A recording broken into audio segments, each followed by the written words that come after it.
Des tensions se font ressentir à Tambacounda alors que l'arrivée imminente du train promis pour janvier suscite des inquiétudes parmi les locataires et les personnes impactées par les changements prévus. Les membres du collectif des locataires des chemins de fer et des personnes touchées expriment leurs préoccupations, exhortant les autorités à considérer leur situation pour éviter une crise sociale. Le déménagement des commerçants délogés des emprises du chemin de fer à Tambacounda suscite des appels urgents à la SNCF et aux autorités pour un relogement rapide. D'un autre côté, ceux qui louaient ces locaux expriment leur mécontentement face à de nouvelles conditions contractuelles imposées de manière unilatérale. Cette situation pourrait plonger plusieurs familles dans une grande précarité. Toutes les parties impliquées affirment avoir été trompées par les responsables de la SNCF.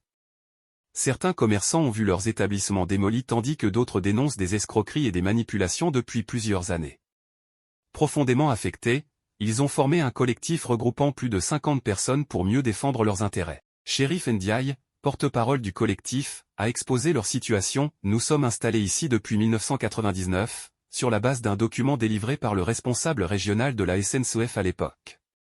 Ce document, explique-t-il, ne mentionnait pas d'occupation temporaire des lieux. De plus, nous avons régulièrement payé un loyer tous les 3 mois. Un agent de la direction de Thiès venait collecter les paiements. Nous versions 144 F par mètre carré jusqu'en 1998, puis le coût a été augmenté à 250 F par mètre carré. Malgré cela, certains d'entre eux ont été sommés de quitter les lieux pour la construction d'un terminal à conteneurs, suivi rapidement par la destruction de leurs installations.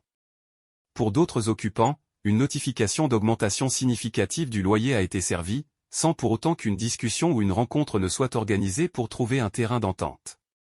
Les personnes impactées exigent que l'État intervienne et éclaircisse la situation. Ils expriment leur mécontentement quant à l'augmentation soudaine du loyer, estimant que pendant des années, ils ont payé sans savoir où allait cet argent.